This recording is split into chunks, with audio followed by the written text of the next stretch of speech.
So as soon as I pull up the gate, all the way I've been talking to God, to give me a sign or answers. And then my phone rings. Then I hear this lady saying, "Hello, am I speaking to Prezzo?" I'm like, "Yeah, this is him." She goes like, "Hi Prezzo, my name is Precious. I'm calling you from Endemol." So I'm like, Endemol, okay. I didn't know what Endemol was. "I'm calling you from Endemol." I said, "Okay, cool. How can I help you?" She goes like, "We've been doing this. Have you ever watched Big Brother before?" I said, "No, I haven't, but I know about it though." So she says that we have this All Stars Big Brother, series. So we felt like you're the right representative for Kenya. So I was like, come on, this is probably Shafi. Shafi and them are trying to prank me. Yeah. So I told them, listen, I have a good watch, but I damn sure don't have time. And I hung up the phone. 10 seconds later, she calls back. She's like, Prezzo, please don't hang up. I'm really calling you. My name is Precious. I'm calling from South Big Brother, Africa. South Africa. Freedom is coming tomorrow. So I was like, yeah, you guys got me, I hung up again. She called the third time. The first two times she called was on a private number. The third time she called with a number I could see. It's a South African number. What's the South African code? +27. Yeah. I saw +27 and I picked it up. She said, listen, please don't hang up. I'm serious. My name is Precious.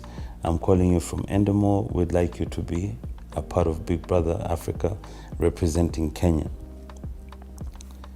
So, I'm being bombarded by all sorts of things left, right, and center, So because of my show that evening, I told her, give me some time to think about it. Let's talk on Monday. So after I hung up her phone, I called my mom. I told my mom, you won't believe what happened. These guys from Big Brother called me and they want me to be a part of Big Brother to represent Kenya. My mom is a Big Brother huge fan, So she didn't even think of me. She was like, umekata ama? I'm like, no, see, ndio maana nakupigia ndio at least tushauriane. She's like, ingia,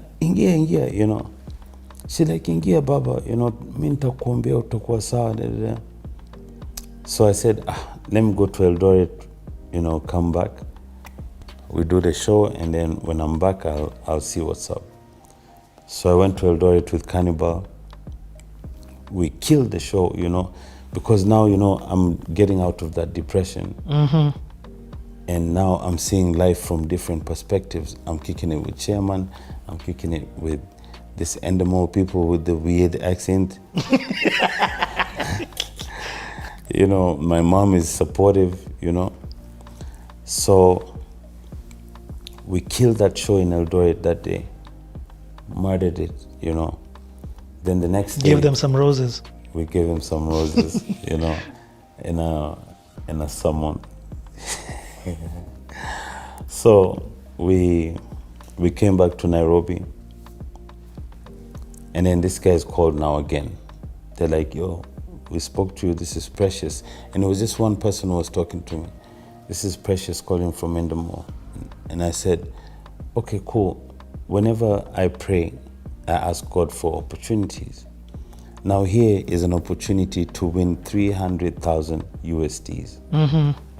That's equivalent at that time to 24 million. So I said, if I lose on this chance, then maybe it was God who was giving me this chance to win that money and keep it moving. So I said, you know what? And with the support from my mom, I said, I'm gonna go with it and I'm gonna ride with it. So I talked to them. I was like, okay, cool. Well, you got me. After giving it a long thought, I mean, why not? Big Brother, I don't pay rent. I don't pay electricity, free food. I took it, And when I took it, like nobody, A-Star, ever believed that I would take it to the heights that I took it to. That's true. But you see, when I went there with a clear conscience. And my mission was just to win this dough and make my mama proud. Because now this lady has already talked smack about me. She's already taken my kid away from me. So who else matters apart from my mom and my siblings?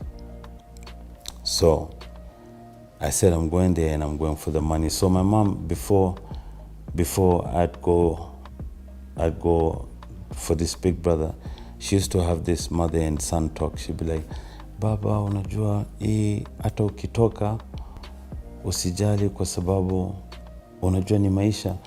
I stopped my mother. I told her, no. Me, I'm not going there to leave after 1 week or 2 weeks or 3 weeks. I'm going there for the grand prize. Okay, so please spare me that chit chat, Save it for Oprah, maybe. So, with what I told my mom, I went to the big brother. Kenyans lashed me, and they lashed me, and they lashed me. I used the lashing as fuel to my engine. So did you know that the Kenyans were lashing you from? Yeah, I knew, because there was a little bird that used to whisper in my ear and telling me, before I went into Big Brother, there was a little bird, when they presented the names, a little bird whispered in my ears and told me, man, your country people are so cold. They do not want you to win. They're saying, are you the best representative? I was like, man, forget my country people for now. They're my country people, like how in brotherhood or sisterhood you can have fights, but you'll come and make up sooner or later. So I went in there. I did whatever I had to do. I was up for eviction each and every week. Each and every week. The first time I got to Big Brother, I got there and I was comfortable. I unpacked my bags. I put my clothes in the closets. I got my toothbrushes, I set up my... Made a home, made yourself at home. I made a home. Then later on, like on Saturday, I'm being told that I'm up for eviction. I'm like, yo. I just unpacked, man. I just unpacked, What the black cloud? I just unpacked, and here you are telling me to pack my bags. So that was the first time that I unpacked my bags. And that was the last time. No, that was the first time that I unpacked my bags. And from then henceforth, I lived in a suitcase. Because I knew if they picked me for eviction, Leo, this week, next week will be the same, and the week after. So I lived in my suitcase for 90 days. For 90 days, I didn't remove. I used to take my clothes. You just used to take your stuff from the suitcase. Yeah. So I kept going with it. So, people were like, my country's men were like, we give this guy 1 week to he'll be out of that place. 1 week passed. Another one said, I swear on my mother's life. Second week, he's out. Second week, he's out. So I'm like, why would you want to put your mother in jeopardy like that? Like, why would you swear upon your mother's life? Anyway, it's cool. Third week, fourth week, evil, up until the very last minute. And let me ask, in the Big Brother house, what was your strategy? I didn't or what was your game plan to win? Because I'm sure you see what you've said. You said, I went there to win that dough. Yeah. I didn't have a strategy. Prior to me telling you I went there to win that dough, I'm the same person who told you that I go down on my knees and ask God to provide, show me a sign. So for me not to apply for Big Brother, for them to call look you for me, yeah, already for me was God speaking to me in subliminals. So I had no strategy. I had never watched Big Brother before. None of that, So Mimi, I just went in blindfoldedly. When the first time they called me and asked me to go to the diary room, I didn't know what the hell goes on in there. I'm like, okay, there's homework in this. You understand? Yeah, I get it. I had no strategy. it was just God's will. God put me in there. Maybe he's the one who made that application for me without me knowing. But I did not apply for it. You know, if I had applied for it, then I'd have a strategy. I get what you're saying. You see? So... Yo, that's deep, man. You feel me? So I got there and, you know, I saw people getting evicted day by day, week by week. And I'm also up for eviction. So at some point I even lost my cool. I said, they keep me up for eviction 24 to the core. I don't think I'm really going to make it. But you know what? Siwachi. Nakanayo. So I rolled with it till the very last minute when it was me and the South African guy. But you see, if you're a smart person and whoever's watching this, yeah, you know exactly what happened. You get me? And if people don't know what happened, then, you know, I don't want to think about the past because it'll cause me pain and misery. But we all know what happened. With that same breath, I gained way so much more than being broken off 300,000 US dollars. How did I gain so much more? You might have 300,000 US dollars, but it'll not give you a platform with the greatest of all time, which is Jay-Z. You might have $1 million, but he won't give you that time of day. So they appointed me the one campaign ambassador. Okay, so let's walk guys through this journey, yeah? Because I mean, it's what you're saying is a bit incredible. You know, Prezzo, you've done some huge things that we can't just run over this. And this is the playhouse. You sure you want some apple juice? No, I'm easy. Thank you, man. Thank you for the breakfast. Thank you for coming through like the flu. Bless ya. Anytime, bro. I'll steal that from you. Yeah, I know. You know this one is because you sneezed. So you came through like the flu. Bless ya. Bless ya, yeah. I'll steal that from you. Yeah. So you get to the finals of this thing, Prezzo. It's you or this other homie. That's one.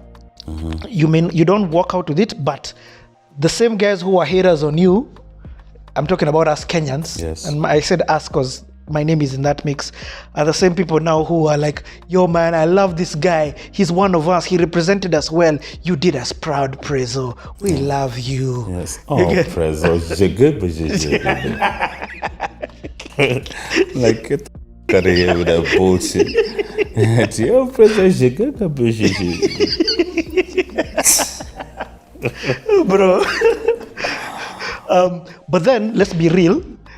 Where you may have been big in Kenya, TZ, UG slightly, now Africa knows you. Yes, sir. Now Africa knows you. Yes, sir. Even the South Africans, like, love you. Did they have a choice? They didn't have a choice. They didn't have a choice, bro. At the end of the day, like, that was propaganda, that was politics, that was whatever it was. But you see, in the normal Big Brothers, the first runners-up never gets nothing. Let's call a spade a spade. Yep. But for me, because they knew that we've played this guy rough, right? Let's compensate him with small things. You know, they broke me off with cash. You know, they made me the one campaign ambassador. They linked up that meeting of me and Jay-Z, you know. So they compensated me in so many ways, bro. They paid me millions, bro. This nobody knows apart from my moms, you know. But they paid me millions just to keep my mouth shut, because after Big Brother, I told them, I was like, you know, it's cool you guys came up with a decision, but I have my thoughts as well. And me, I'm not one to keep my thoughts to myself. So, you know, it is what it is. Just stay with that. And that's when I was told, you know, actually, you can go to New York and actually, so that already proved to me that they were just playing monkey, you know. But I thank God, because, man, that 300,000 USDs wouldn't have gotten me to where I got to. So now they make you this one campaign ambassador. Yeah. And what does that mean? One campaign ambassador is an organization that's was founded by Bono yeah. of U2, and is to help eradicate malnutrition and poverty in Africa. Yeah.